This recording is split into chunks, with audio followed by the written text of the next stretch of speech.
Terus kita sekarang pengen lihat pergerakannya BNB. Gue pengen lihat koinnya Binance nih. Dari kemarin BNB itu pergerakannya sangat kuat ya. Apakah BNB juga terkena dampak nih? Oke, sekarang kita lihat dari time frame 4 hour dulu ya. Secara 4 hour dia udah bearish. Dia bearish semenjak di sini nih, dia closing di bawah demand internal ini. Terus habis itu dia mengalami rejection, dia creating lower low, lower high, lower low. Jadi untuk supply 4 hour-nya sebenarnya udah bisa dipindahin ya ke sini. Ini adalah supply 4 hour-nya, dia udah break of structure, ini adalah support-nya. Jadi kalau misalnya BNB mampu nih untuk closing di bawah sini, berarti dia udah break of structure lagi di time frame 4 hour-nya. Kayak gitu, baru kita pindahin supply-nya ke sini.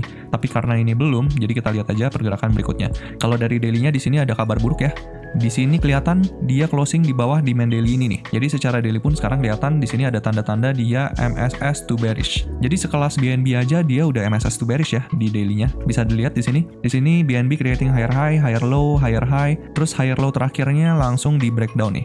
Semenjak dia udah breakdown di sini dia udah MSS to bearish. Walaupun di sini kecil banget ya, tapi di sini kelihatan nih dia udah sempat liquidity sweep. Kalau misalnya di sini liquidity sweep juga, itu gua agak bingung ya. Karena harusnya kalau misalnya di sini liquidity sweep, pemantulannya itu agresif gitu. Kalau misalnya nggak agresif, bisa dibilang ini bukan liquidity sweep kayak gitu ya. Jadi pertahanan terakhir BNB ada di mana nih bang? Pertahanan terakhir BNB itu sangat jauh ya. Ini pertahanan terakhirnya untuk demand weekly di $600 sampai $517. Mungkin untuk first stopnya itu bisa di sini di SNR ini di 742 sampai 669. Kalau misalnya kita lihat di sini ada order block di 756,8 sampai 729,4. Jadi untuk BNB ini bisa dibilang valid breakdown dan terus kita lihat ke 1 hour-nya. Secara 1 hour dia juga udah bearish di internalnya.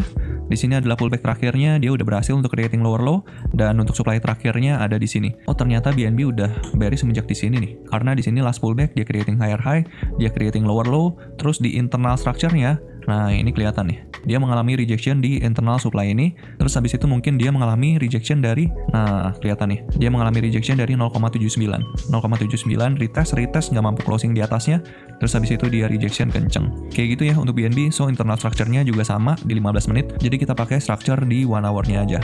Kayak gitu untuk BNB. So kesimpulannya secara gambaran besar altcoins itu semakin tertekan imbas dari 10 Oktober karena semenjak 10 Oktober banyak banget altcoins yang secara structure itu udah bearish dan satu-satunya harapannya itu dari Bitcoin sebenarnya. Tapi kalau misalnya dari Bitcoin gak ada tanda-tanda dia mau recovery, itu bakalan sangat sulit ya. Buat altcoins lain itu bakalan sangat sulit karena even bapaknya cryptocurrency itu kan Bitcoin. Kalau misalnya bapaknya cryptocurrency aja nggak recovery, otomatis anak-anaknya bakalan tertekan juga gitu. Altcoins kayak Ethereum, Solana, BNB, dan altcoins under top 10 juga pasti tertekan banget gitu. So kayak gitu untuk pembahasan hari ini.